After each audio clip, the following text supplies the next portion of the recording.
ऐका सगळ्यांना ऐकून जाईल. जेवायला आपल्याला एक अर्धा तास वेळ आहे. त्या संदर्भात आपण थोडीशी आपल्या आत्ताच जे प्रशिक्षण झाले त्या संदर्भात आपण शासनाचे जे काही योजना आहेत त्या संदर्भात आपण चर्चा करूया. प्रथमतः सर्वांना मी नमस्कार करतोय. मी तालुका खंडाळा व्यवस्थापक एस.जी. कांबळे कृषी विभाग आपला बिलोली या ठिकाणी आलेला आहे आणि या ठिकाणी आज जो कार्यक्रम या ठिकाणी आम्ही केलेला आहे किसान सन्मान निधी या योजनेचे या ठिकाणी आज वाराणसी उत्तर प्रदेश या ठिकाणी माननीय प्रधानमंत्री नरेंद्र मोदी साहेब या ठिकाणी लाईव्ह द्वारे या ठिकाणी 20वा हप्ता किसान सन्मान निधीचा या ठिकाणी आज वितरण झालेला आहे. त्याचं औचित्य साधून या ठिकाणी कृषी विज्ञान केंद्र सबरोळी आणि कृषी विभाग या दोघांच्या संयुक्त विद्यमानाने आज आपण या ठिकाणी कार्यशाळा आंबा आणि लिंबू लागवडीची कार्यशाळा या ठिकाणी आयोजित केलेली आहे. या कार्यशाळेमध्ये आत्ताच आदरणीय डॉक्टर संतोष चव्हाण शास्त्रज्ञ कृषी विज्ञान केंद्र सबरोळी यांनी आतापर्यंत पहिल्या सेक्शनमध्ये आपण आंबा लागवड आणि लिंबू लागवडीच्या माध्यमातून जे काही त्याचं लागवड तंत्रज्ञान आहे लागवडीपासून ते काढणीपर्यंत ते खर्चिक बाब त्याचबरोबर रोपांच्या संदर्भात पीक संरक्षणाच्या बाबतीमध्ये सर्व सरांनी आत्ताच आपल्याला मार्गदर्शन केलेलं आहे. तर मी या ठिकाणी कृषी विभागाच्या जे काही योजना आहेत त्या संदर्भामध्ये सर्व शेतकरी बांधव या ठिकाणी अगोदर जे काही लागवड केलेले शेतकरी या ठिकाणी असतील किंवा नव्याने लागवड करणारे समोर शेतकरी असतील त्यांच्यासाठी सांगू इच्छितो की बाबा आपण या ठिकाणी कृषी विभागाच्या कुठल्या योजना आहेत आणि त्या योजना कशा घेतल्या पाहिजे. आपण लागवड करतोय पण ह्या योजनेचं बऱ्याच शेतकऱ्यांना माहिती नसते. म्हणून या ठिकाणी मी सांगणार आहे तुम्हाला की कृषी विभागाच्या या ठिकाणी अंमलबजावणीसाठी आपल्याकडे 3 योजना आहेत. ज्या भागामध्ये नानाजी देशमुख कृषी संजीवनी प्रकल्प टप्पा 2 सुरू झालेला आहे या भागामध्ये बिलोली तालुक्यामध्ये वरपासून आटकळीपासून ते इकडं एसके गावापर्यंतचे जे गाव आहे आटकळी आळंदी खदगाव आदमपूर हा जो साईडचा एरिया आहे केसराळी रामपूरथडी इथं गोळेगाव सगरोळी आणि इथपर्यंतचे गाव नानाजी देशमुख कृषी संजीवनी प्रकल्प टप्पा 2 कोकरा त्या योजनेमध्ये वैयक्तिक फळबाग लागवड त्याचबरोबर त्यांना ठिबक लागवड तंत्रज्ञान हे दोन्ही त्यामध्ये योजना आहेत. वैयक्तिक लाभामध्ये यामध्ये 90% अनुदान यासाठी आहे. आता हे जे अनुदान जे आहे यामध्ये तुम्ही किती एरिया लागवड करतोय कोणतं फळझाड लागवड करतोय त्याच्यावर अवलंबून असते अनुदान. दुसरी योजना वैयक्तिक ज्यांचं गाव नानाजी कृषी कोकरामध्ये नाही आहे त्यासाठी स्वर्गीय भाऊसाहेब फुलकर फळबाग योजना ही एक योजना आहे आपल्याकडे. त्यानंतर तिसरी योजना ज्यांच्याकडे जॉब कार्ड आहे महाराष्ट्र रोजगार हमी योजना अशा 3 योजना कृषी विभागामध्ये आता सध्या कार्यरत आहे. त्या योजनेचा लाभ या शेतकऱ्यांनी आपण जे काही समोर लागवड करायचे आहे ते लागवडीचे नवीन लागवडीसाठी आहे. जुने लागवड शेतकरी जे केलेले असतील त्यांना आपण तांत्रिक मार्गदर्शन आतापर्यंत दिलेलं आहे.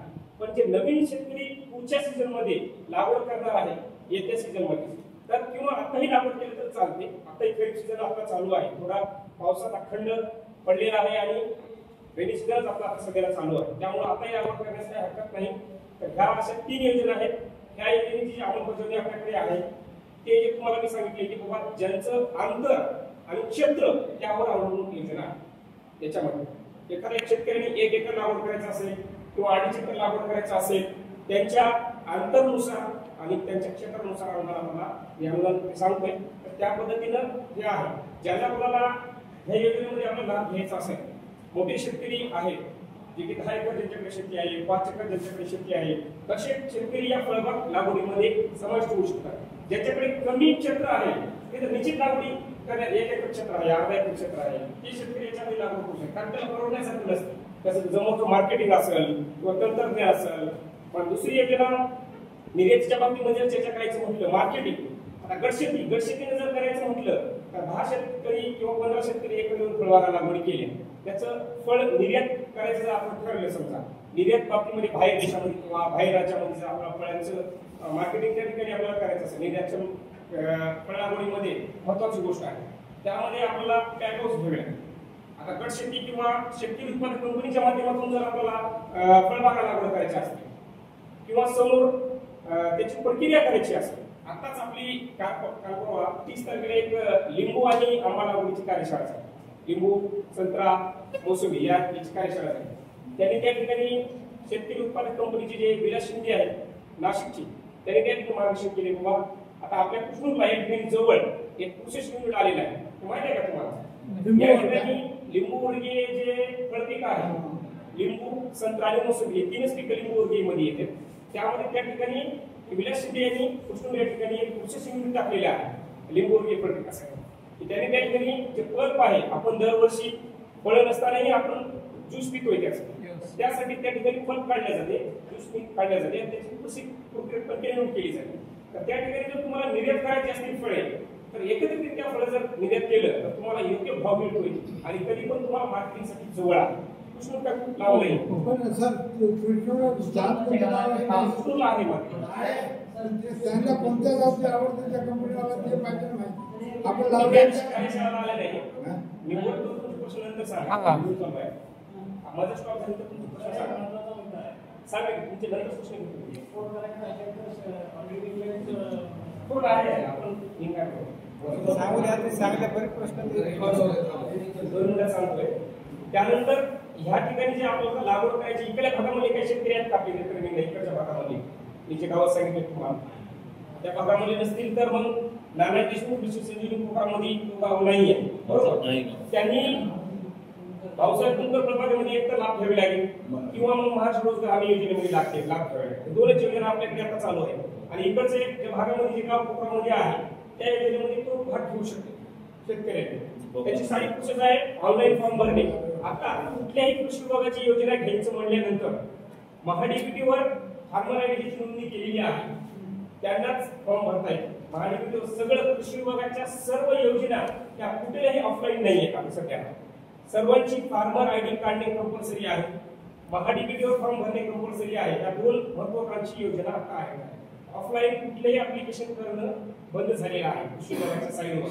सर्वांनी फार्मर आयडी जर काढली असेल तर सर्वांनी फार्मर आयडी काढावं आणि महाडीबीटीवर सर्वांनी रजिस्ट्रेशन करावं पहिल्यांदा, मग फॉर्म भरावा. रजिस्ट्रेशन ज्याचं फार्मर आयडी काढल्याशिवाय रजिस्ट्रेशन होत नाही. ऑलरेडी रजिस्ट्रेशन केली असेल तर काही प्रॉब्लेम नाही, जे नवीन शेतकऱ्यांसाठी सांगतो हे करणं गरजेचं आहे. तरच आपण कुठल्याही योजनेचा फॉर्म कृषी विभागाच्या संकेतस्थळावर आपण भरू शकतो, अन्यथा प्रथम वंचित राहू शकतो. त्या दोन तीन गोष्टी मुख्य महत्वाच्या आहेत. आणि आजच एक आता न्यूज आलेली आहे आमच्याकडे पोर्टलवर खूप दिवसापासून पीक विमा योजना, प्रधानमंत्री पीक योजना आपण भरतोय. मागच्या वर्षी 1 रुपयाला होता, या वर्षी आपण हेक्टरी 1160 रुपये भरतोय सोयाबीनला, बरोबर?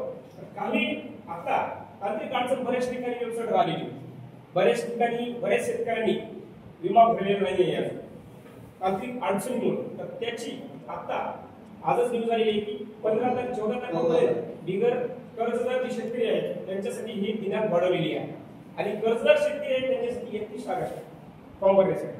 जर काही वंचित असतील तर पीक विमा तुम्ही आज भरू शकता. ही साईट पुन्हा रिवाइज केलेली आहे आजपासून. हे ह्यासाठी पण लाभ घ्या. व्हिडिओ बंद करा.